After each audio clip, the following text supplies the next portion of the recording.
Welcome back to Gadabud. We are in beautiful and iconic Cosmo Canyon. It is beautifully reborn from the 1997 original, and there is so much to do here. By following this guide, I will break down everything you might miss, everything you might be struggling with, and you will leave this region with just about everything there is to get.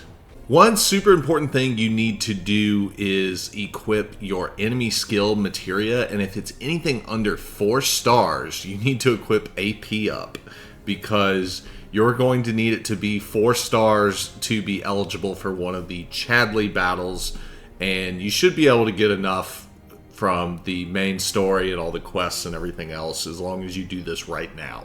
Once you get towards this tower, it turns out it's a Chocobo ranch. We're back to having one of those early in the region. And so you want to tag that tower, and you want to accept this quest right here. And this quest is easy to complete if all you want to do is complete the quest.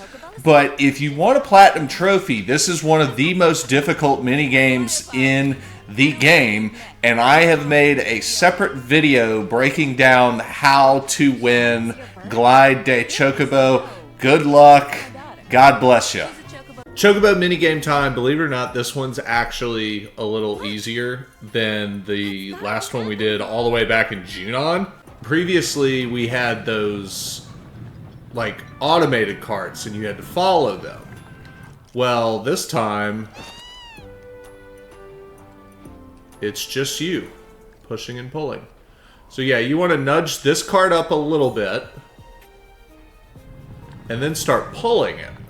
And you can use the looking stick to kind of look left and right while you're pushing and pulling. But you want to get to right about here.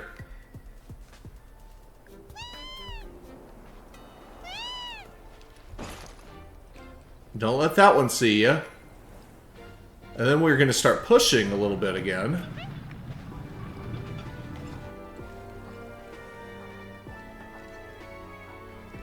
And what you want to do is wait for it to look that way. Get into position. And we're going to pull again.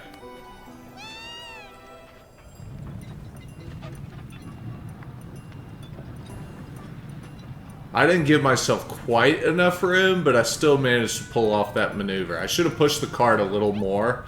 You can tell the Chocobo stopped seeing me very shortly after I started moving the cart. So that tells me I was just literally an inch off. And now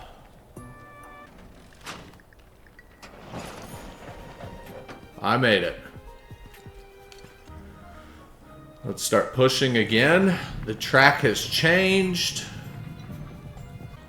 Alright, it's looking away. It's looking away. Go, go, go, go, go. Checkpoint. So now look, taking a snooze once you get a checkpoint. That's awesome. Okay, that Chocobo's looking. Alright, let's go. We're pushing. Now I'm going to quickly switch sides. Ooh, just in time. You can't see me at all on this side. And our next destination is up here, so we're going to keep pulling for now. The other two, that way, can't really see us. All we're worried about is the one directly behind us that we can't see right now. And we do want to pick up these rocks. So, we can't actually bring the cart with us here. The cart has to stay because it has to be able to switch to this track. Those rocks are important because we can toss one. And then the second that happens, you hold triangle. You have enough time to pull this and get back and resume our pushing of the cart. You want to push the cart up to about right here, right before you're going to be spotted by this yellow chocobo. Toss a rock. Keep on trucking this way. And then you want to push this cart as far as it goes. And this is the only tricky part.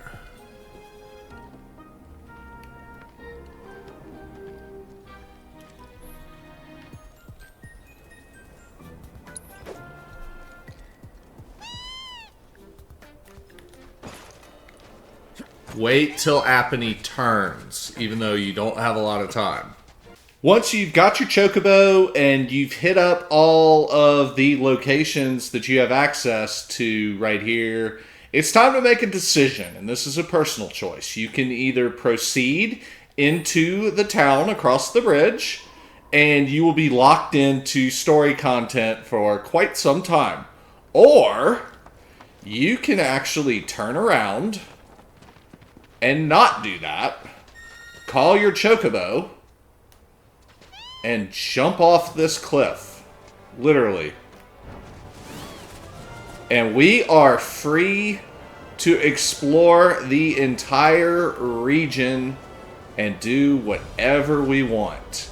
And my number one tip here, right out of the gate, is when you're trying to figure out how to get to something, you can always travel back to this glide range that is 224 meters up in the air and just start gliding towards whatever it is you were trying to get to, and chances are you will be able to at least get close enough to hit up something like one of these fans. But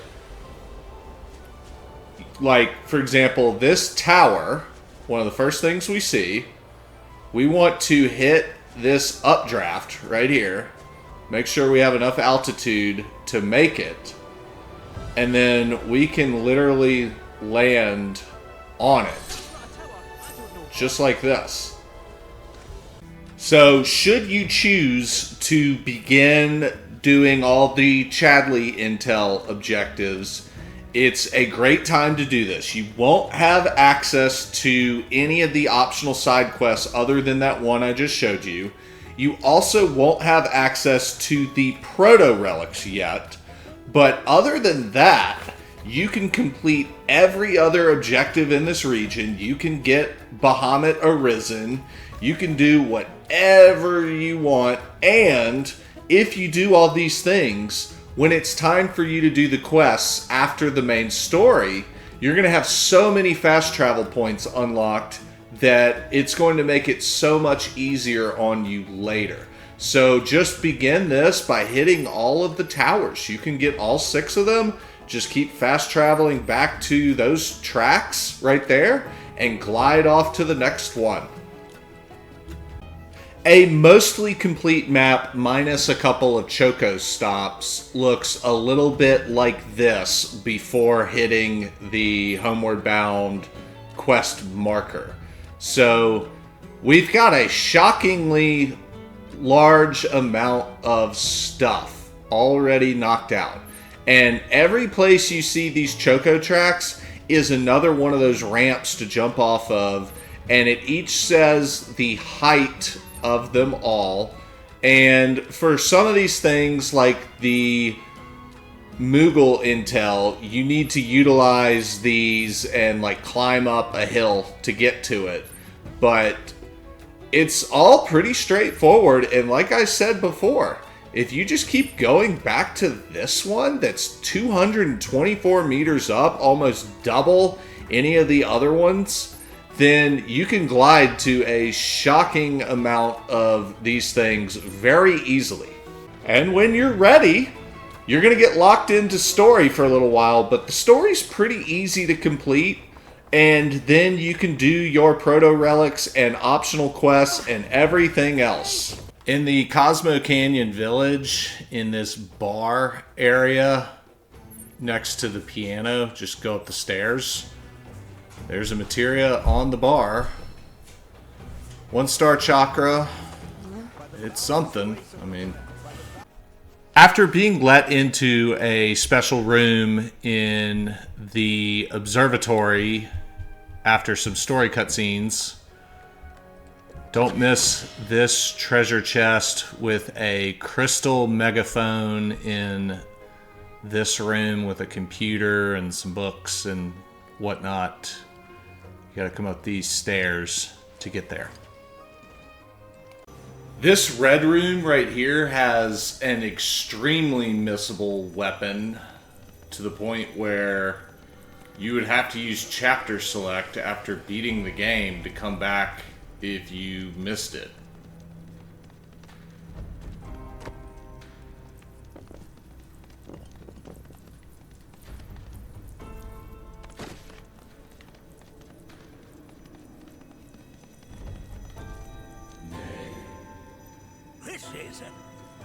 I'm not sure, but I'm pleased to see that you're enjoying yourself.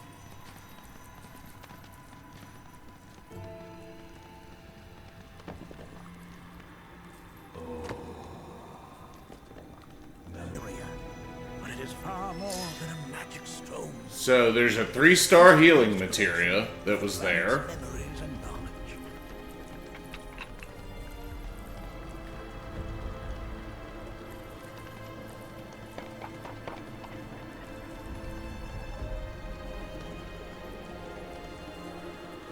That's what's going to actually open the door, but I don't want to bring that just yet. Let's see. This is it, right here.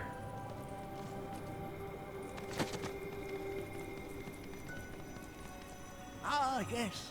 An armament of the carvings on its hilt should look familiar. The Mystic Collar for Red 13 was not in a purple chest. It was basically trash on a floor, and I went back to this after already completing the video because I refuse to upload something that's incomplete. At this point, when you're playing as Red 13 and you need to unlock the door with those beams, don't miss that there's a little side path right here, and you can go down here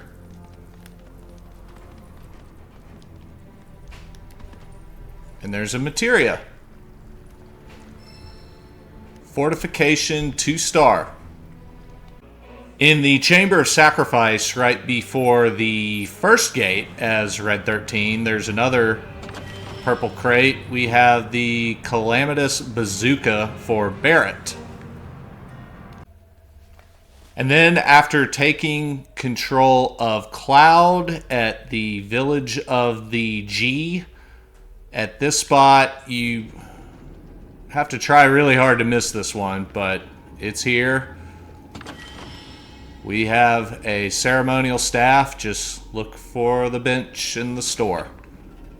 Lastly, this did not show up as a missed weapon in the store at the beginning of the Cosmo Canyon chapter, and I never saw this chest when doing Gongaga, but there's a purple crate here, and it will show up as a missed weapon in chapter 11, so I wanted to put this in the video as well.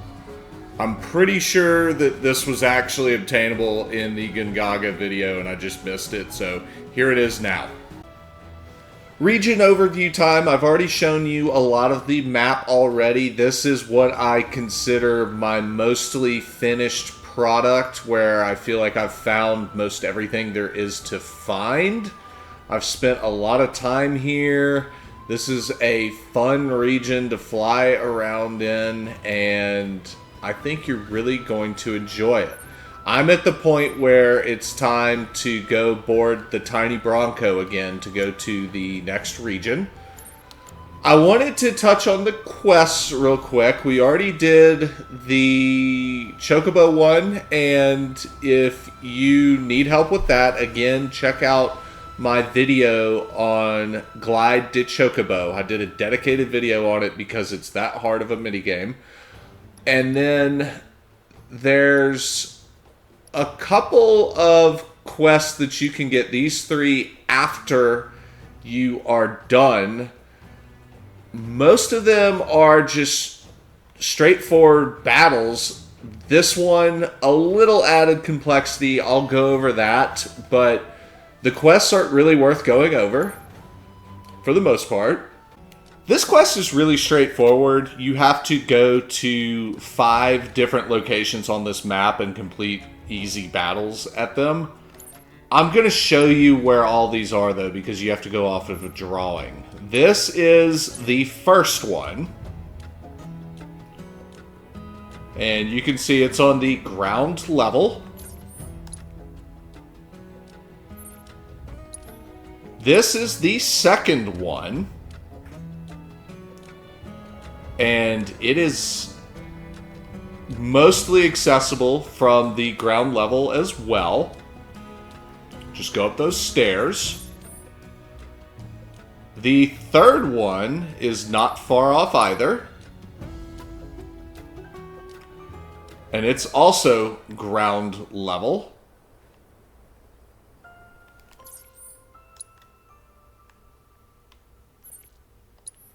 Number 4 took me a while because I kept flying around trying to find it from above. And it's on the ground level, like I thought, but the rocks kind of make it hard to see from the air. So just make note of that. You can go to it from that tower right there. And then the 5th and final one is up here. You can get to it very easily from the Moogle Intel.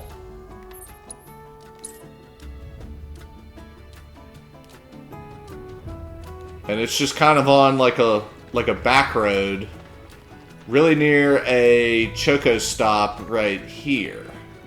So don't miss that Choco stop, which I don't think I've got it yet. Oh, thought I had it.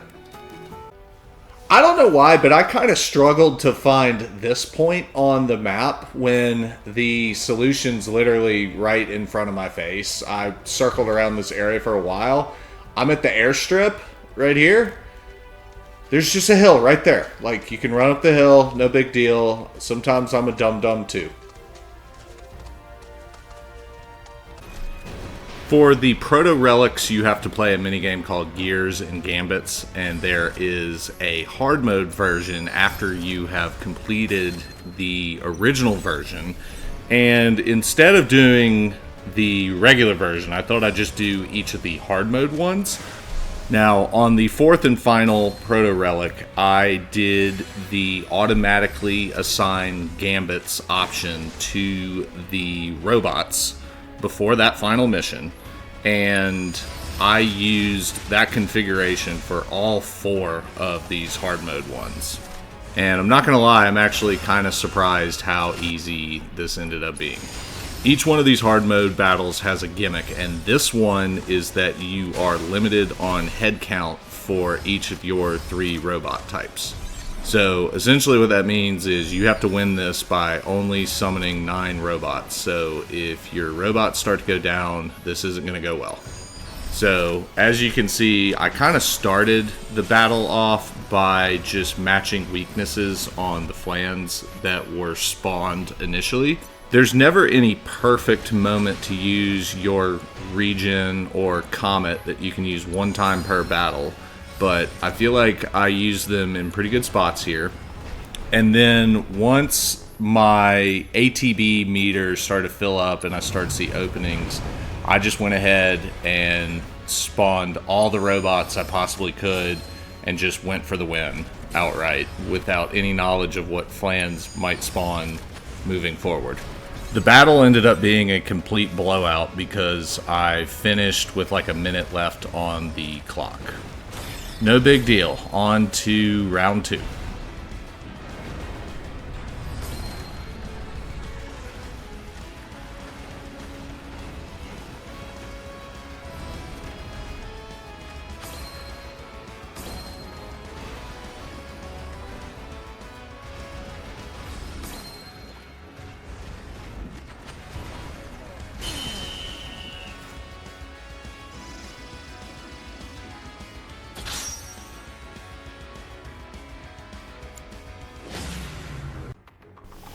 The round 2 gimmick is that you are limited to 2 of each robot type being deployed at any given time.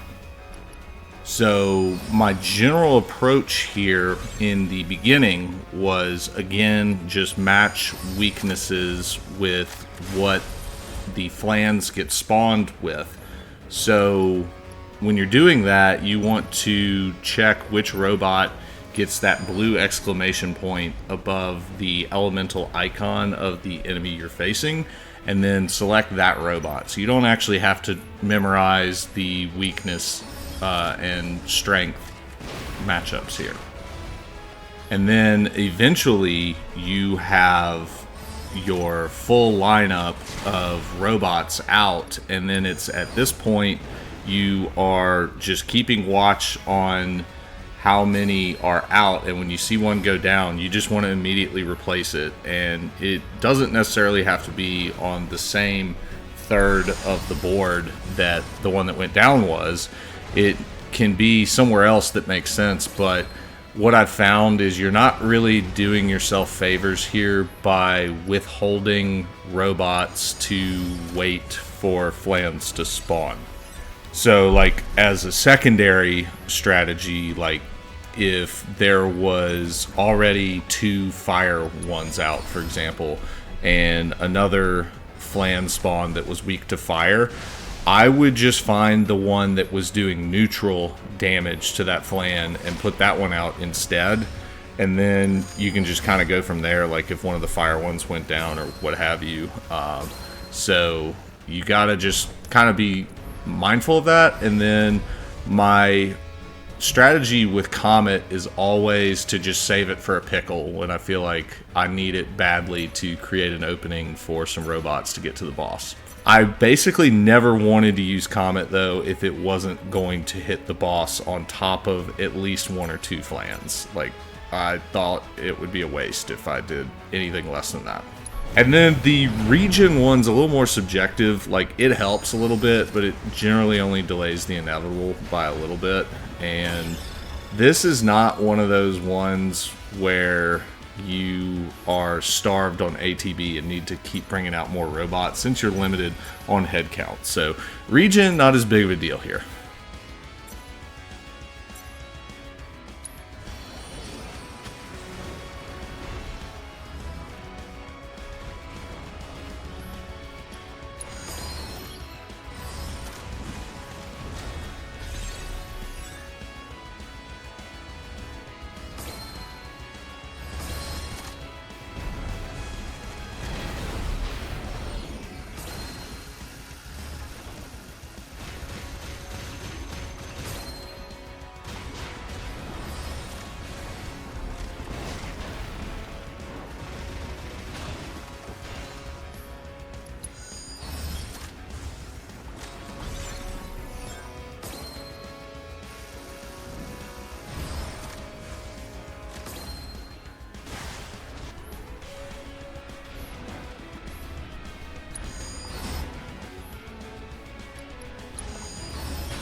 This battle actually ended up coming down to the wire, and I think I won by just a couple of seconds, and I'll take it.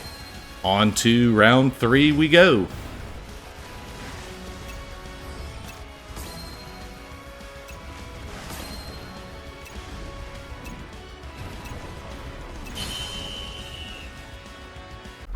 The round 3 gimmick ended up being something that I felt was the easiest to deal with, and that is each type of robot has its own cooldown before you can summon the next one, which kind of goes well with the whole ATB recharge to begin with on bringing out your robots. It's not like you can bring out like more than like 2 or 3 rapidly anyways, so I didn't feel like it was that hard to navigate. Sure, there were some instances where I would deploy one of one type and then would have really liked to have that same type on another part of the board immediately. So when those situations happened, like I did in the last two battles, I would just find the neutral typing and get some offense going, or just even wait a little bit. Like, your base can take a couple of hits, and if your base is high health, you kind of just need to make a judgment call here. Like, wait a couple seconds, get the strong matchup back, or just send out the neutral robot and hope for the best. As a result, the overall strategy on this battle really didn't differ that much from round 2, to be honest. I wasn't really worried if a robot went down because I knew I could just replace the robot indefinitely, and it was just not really a big deal. Time-wise, this ended up being a blowout. I won with like a minute left on the clock, but that doesn't tell the whole story. I feel like on this matchup particularly, I was actually very close to losing because of having literally all of my robots defeated by an absolute army of Flans that came late. And it kind of had me thinking, like, you know, I used my Comet a little earlier in the match, and I kind of wanted it back, but at the same time, like, had I not used the Comet, I feel like it could have made the battle play out in a different way, where the boss's health may not have been as low as it was, and I might not have won. So it's kind of hard to say. You're going to be second guessing yourself sometimes with your usage of those special abilities. But anyways, the robots had just enough in the tank to finish off that boss before my base got wrecked. So again, not too bad. On to round 4 we go. This hard mode isn't terrible.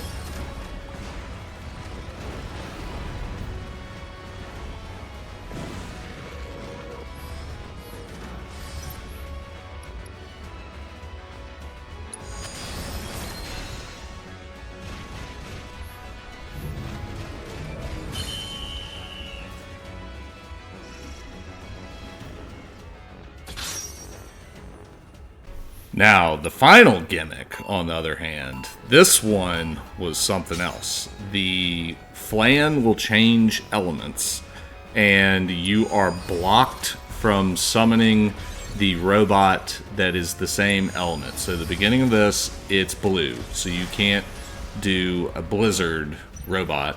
And what do they send right out of the gate but a Flan that is weak to ice, and you have to summon something else. So in those situations, I do the neutral type, which is the same thing, and send yellows to fight yellow. And so since it is a blue Flan, like at this moment, should I send red Flans to attack, it is weak to those red ones. But things can change. Very quickly, you might find a bunch of red ones attacking become not effective because it changed colors. So I don't think it's wise to just go really hard on whatever color it is right now, trying to put up massive numbers, because if you empty out your ATB, then you're going to have problems. So for those reasons, I tried to keep it balanced and tried to do about a 50-50 split on what type of robot I was calling out. And then when the color changed, I would try to go hard on the color of the robot that I recently wasn't able to summon to try and compensate. Another problem with this boss is I noticed that it often got a pretty potent regen effect. So it was pretty frustrating to see it get knocked down and then go right back to like almost half health. I feel like I beat this boss twice in this matchup, kind of in a way, like damage-wise. So it started changing colors. The final leg of this fight ended up being where it was weak to electric. So it got to the point where I felt like I wasn't making enough progress on damaging it. So I started to just throw all electric at it. And I felt like my robots were getting beaten pretty bad. And I also feel like my strategy towards the end was really putting the base at risk. It ended up paying off though. And I thought that this was going to end up being a loss, and then out of nowhere, like all of my electric robots kind of attacked it in unison, and I watched its health go from like 50% to 0 in a matter of a second. And I honestly had to play this clip back to rewatch it to like figure out what happened. I was so confused that I won here. So knowing what I know now, I probably would have saved Comet to try to help make it a kill shot move for the final part because of that regen mechanic. Because I kept getting really close, and I feel like a Comet would have finished it off if I had it available. But, you know, hindsight's 50-50. So, all in all, pretty fun minigame, not too hard. I hope y'all found these 4 battles helpful. And then, I didn't really share any Gambit creation processes because I didn't do it at all. I just did the AI auto-assign when I was doing the original minigame. And I always figured that because of a loss, I'd have to figure out how these Gambits really work and optimize a setup, but it really just doesn't need it. So, don't do too much, you know? Congrats on another Platinum Trophy requirement for Johnny Zen.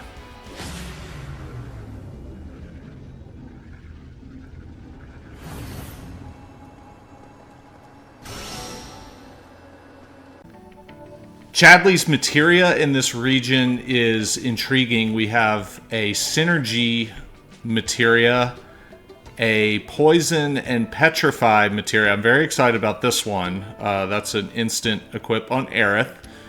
I am intrigued by Jump Materia. I believe it's supposed to be the signature move of Sid Highwind, but we don't get to actually control him in this game, so they are giving it to somebody else as an homage to that. And then Skill Master Materia looks intriguing, but I would need to test it and see if it's really useful or not. So I'll get back to you on that.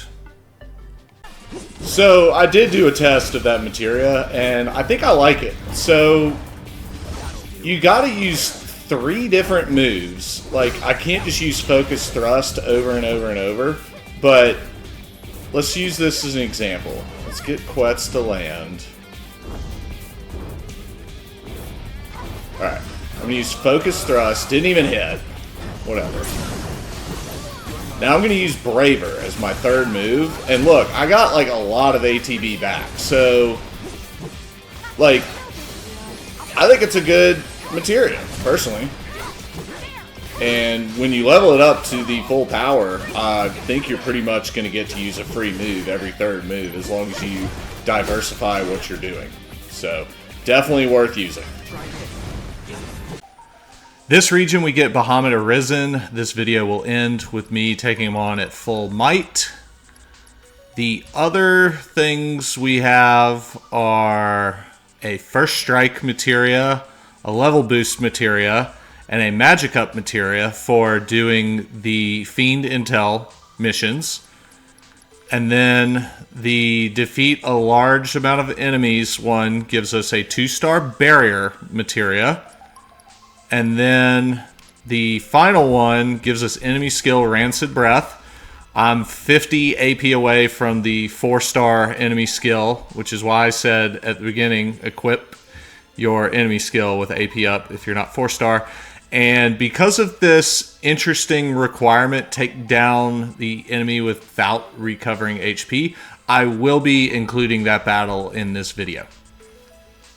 The classified intel here is the Jabberwock, and if you really want to make your life easy, go ahead and make a couple of these jeweled rings. The requirements is almost non-existent.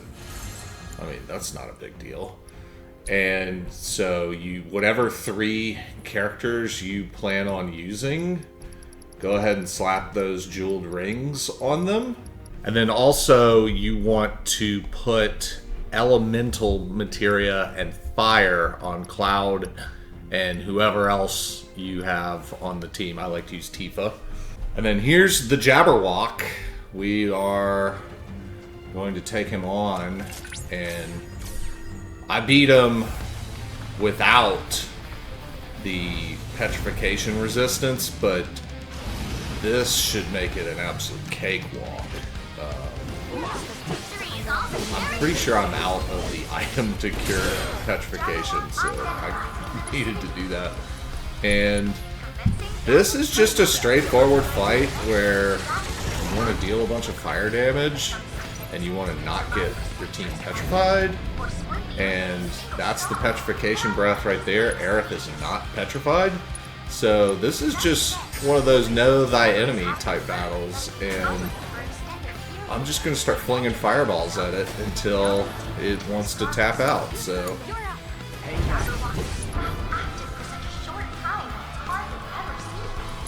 one thing I've noticed helps is if you want Aerith to not get interrupted on her fireballs, switch to somebody else real quick.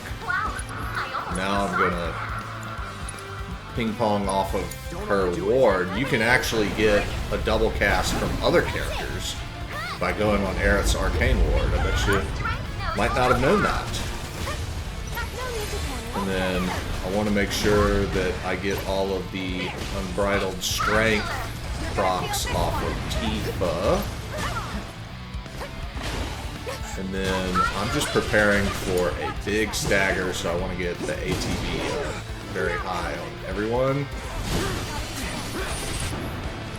And I guess I can just throw a fireball. It uses that like block move, and fire will kind of get around that and pressure it. So I guess it's not a perfect stagger, but whatever. What I can do is try to do this though.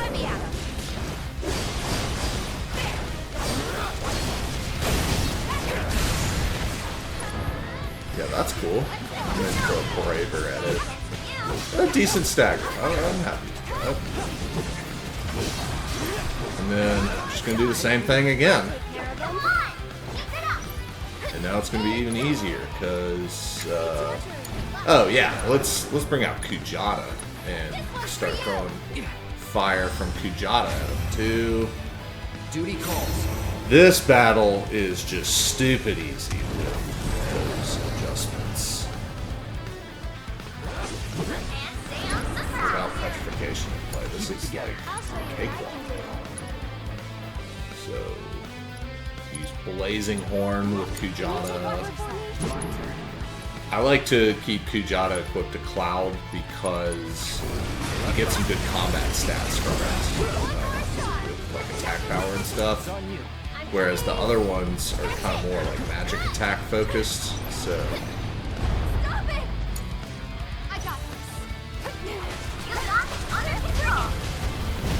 this thing's not going to survive to the next stagger. So yeah, Kujata absolutely wrecks this thing. So use Blazing Horn. Easy fight. Very easy fight if you prepare. If you can't make that item, you need to stock up on gold needles, and you're going to be using a lot of them, but it's still very winnable doing it that way.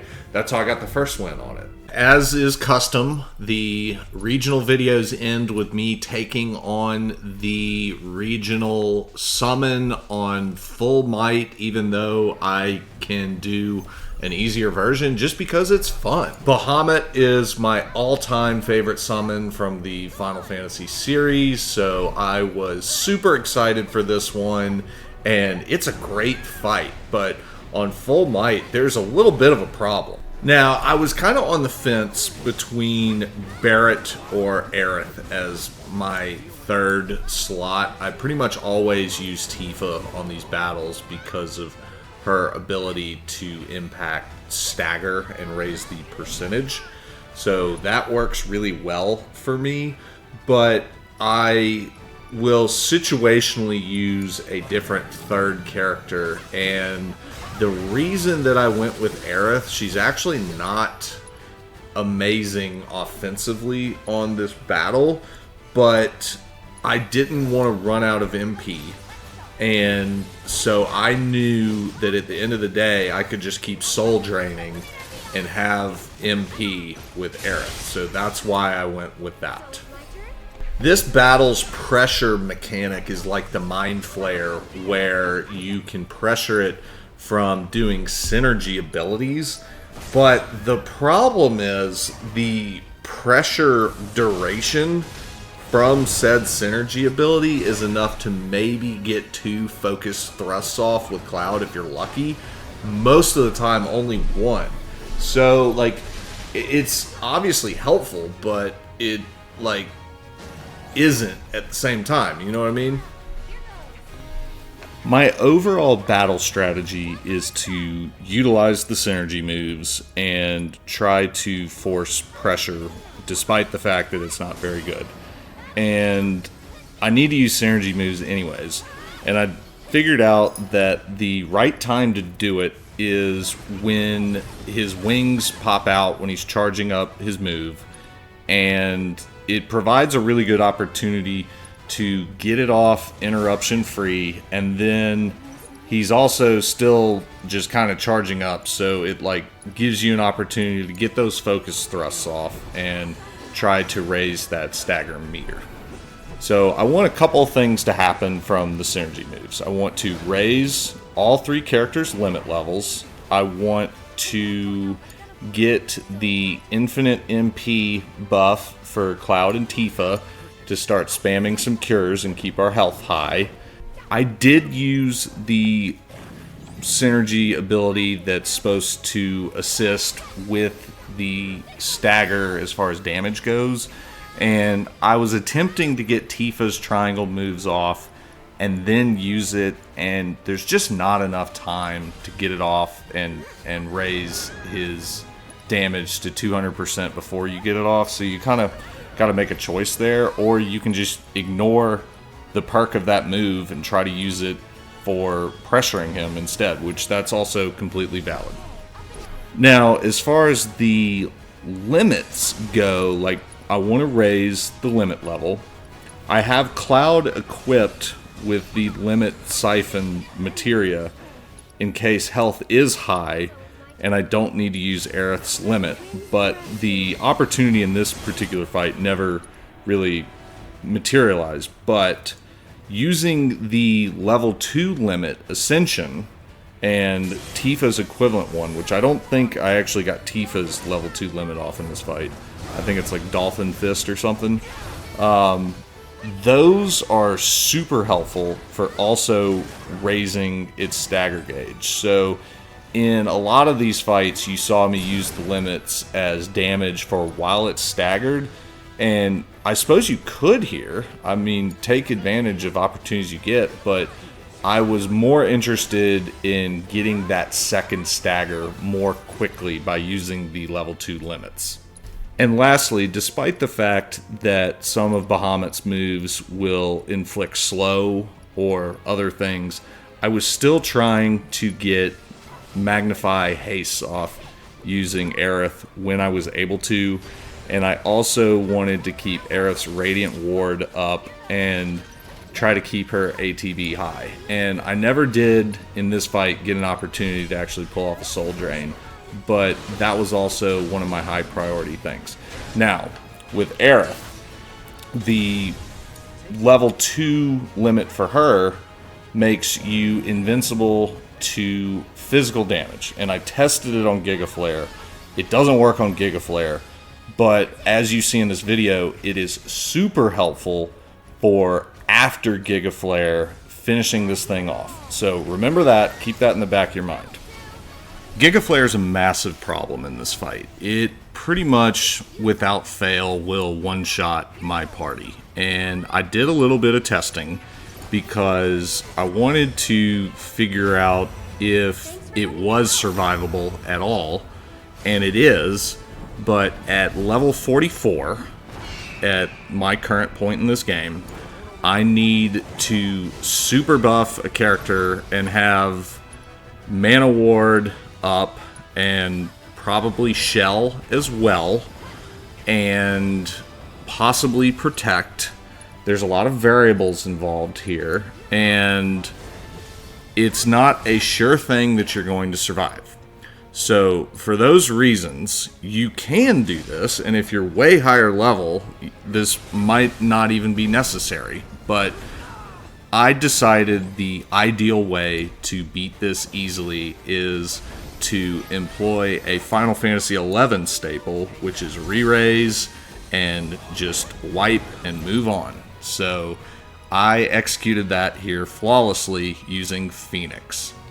An alternative to using re-raise 3 times with Phoenix is equip characters with a revival earring, which you can make with 2 mithril ores and 2 Phoenix downs, and that will also accomplish the same goal of bringing you back after Gigaflare and allowing you to finish the fight.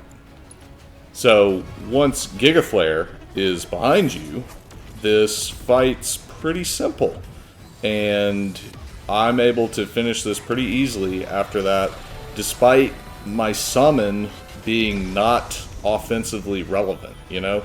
Like, it was an opportunity cost where I could have brought out one of the heavy hitters to help me do a lot of damage instead. So what's really nice about Phoenix is it was kind of lucky, but I timed it perfectly where the final move went off after Gigaflare had happened, and I got a full cure of my party for free after the fact. So yes, I have a second wind here, and I also have limits ready to go, and I do exactly what I said I wasn't interested in, which is using it for damage in the actual stagger, because at this point this was the final stagger, and I knew that, and I needed to take advantage of it because my ATB was basically empty, and it was just a good opportunity.